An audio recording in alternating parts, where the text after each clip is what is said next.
Shalom Bapak Ibu, saudara yang kasih Tuhan, sahabat RPKM. Apa kabar? Saya berdoa supaya Bapak Ibu sekalian senantiasa dilindungi, diberkati oleh Tuhan, semakin mengasihi Tuhan kita, Yesus Kristus. Puji nama Tuhan, kembali bertemu dengan saya, Abdul Bastian, putar-putar dalam program RPKM, Renungan Pengajaran Kata Roh Misi. Melanjutkan topik pembahasan tentang apa? Saya tahu dengan pasti Yesus adalah Tuhan. Luar biasa. Saya tahu dengan pasti bahwa Yesus adalah Tuhan. Di sesi yang kedua ini kita akan melanjutkan, yaitu ada 3 kesaksian ya yang dijabarkan ataupun dijelaskan oleh Rasul Yohanes tentang Yesus, bahwa Yesus adalah anak Allah, bahwa Yesus adalah Tuhan. Yaitu di sesi yang pertama, yaitu dengan kesaksian pertama, yaitu air menuju kepada peristiwa baptisan Yesus. Lalu yang kedua, yaitu darah. Kesaksian kedua adalah darah.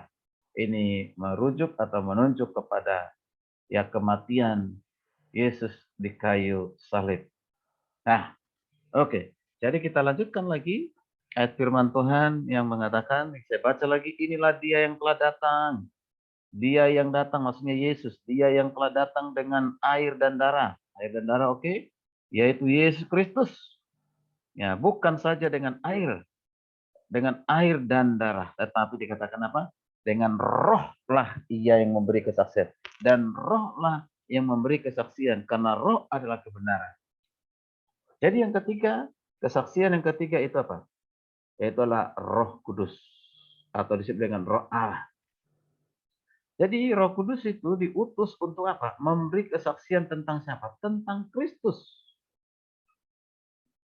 Ya, silakan dibaca Yohanes 15 ayat 26. Yohanes 15 ayat 26 saya akan baca. Yohanes 15 ayat yang dikatakan dalam Yohanes 15 ayat 26 berkata demikian.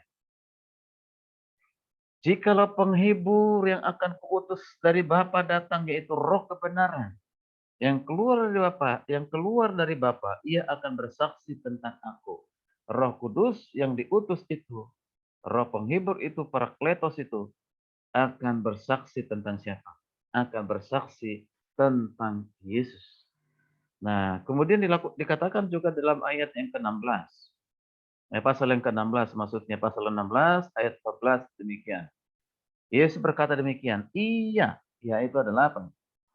Ya, Roh Kudus, ia akan memuliakan aku, sebab ia akan memberitakan kepadamu apa yang diterimanya daripadaku. Apa yang diterimanya daripada, yaitu tentang Yesus. Yang memberitakan tentang Yesus. Roh Kudus memberitakan tentang Yesus. Nah, kita perhatikan bersama-sama, luar biasa. Jadi kita percaya akan kesaksian Roh Kudus. Sebab apa? Karena Roh Kudus itu adalah roh kebenaran. Itu tadi firman Tuhan mengatakan demikian. Roh itu adalah kebenaran. Memang kita tidak hadir pada waktu pembaptisan Kristus atau pada waktu kematiannya. Tidak. Akan tetapi Roh Kudus hadir. Roh Kudus adalah satu-satunya pribadi yang masih bekerja dalam dunia pada masa sekarang ini, dan juga hadir pada waktu Kristus melayani di dunia. Nah, kesaksian Allah Bapa dilakukan di masa lalu, tetapi kesaksian Roh Kudus dilakukan di masa sekarang. Ya, di masa sekarang. Yang pertama bekerja di luar tubuh, sedangkan yang kedua bekerja di dalam hati. Kedua-duanya tidak bertentangan satu sama lainnya. Nah, kita perhatikan di sini bagaimana cara Roh Kudus memberi kesaksian dalam hati. Kalau tadi bersaksi dalam hati, bagaimana caranya? Ya, bagaimana caranya bahwa Roh Kudus memberi kesaksian dalam hati seorang percaya? Oke. Kita perhatikan, dikatakan dalam Roma 8 ayat 15 dan ayat 16. Sebab kamu tidak menerima roh perbudakan yang membuat kamu menjadi takut lagi.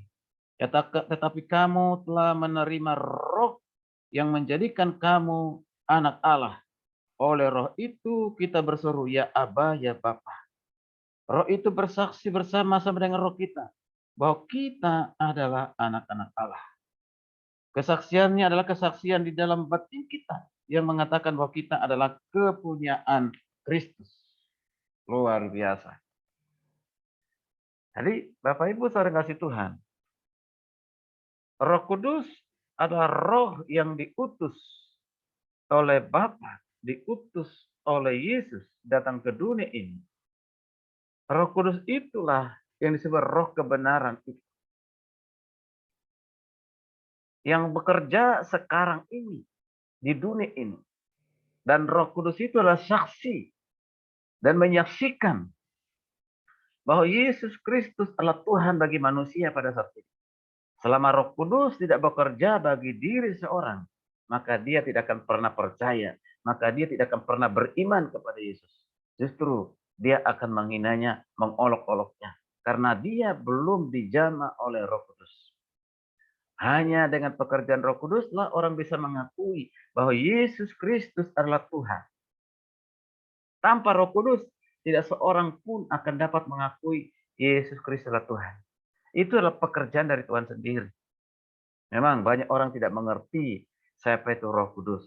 Banyak. Bahkan Yesus sudah mengatakan bahwa itu adalah suatu kebodohan. Ya, suatu kebodohan. Ya, tidak tahu siapa itu Roh Kudus. Roh Kudus itu adalah Roh Allah sendiri yang bekerja sekarang ini di dunia ini. Bukanlah Yesus lagi secara fisik, tapi secara roh. Ya, Roh Kudus akan bekerja, terus bekerja. Untuk apa? Ya, memberitakan bahwa Yesus Kristus adalah Tuhan melalui siapa? Melalui orang-orang percaya, melalui hamba-hambanya. Jadi setiap orang Kristen percaya dan tahu pasti bahwa Yesus adalah Tuhan dan tidak pernah diragukan, sekalipun banyak yang meragukan. Yesus adalah Tuhan, itu sudah pasti. Baik, Bapak Ibu dan kasih Tuhan, akan kita teruskan renungan pengajaran ini bahwa Yesus adalah Tuhan di season berikutnya. Tetaplah ikuti. Dan menjadi berkat bagi orang lain, silakan dibagikan, di-share, dan jangan lupa direspon, berikan masukan, dan juga saudara jangan lupa di-subscribe. Shalom, Tuhan Yesus memberkati kita sekalian.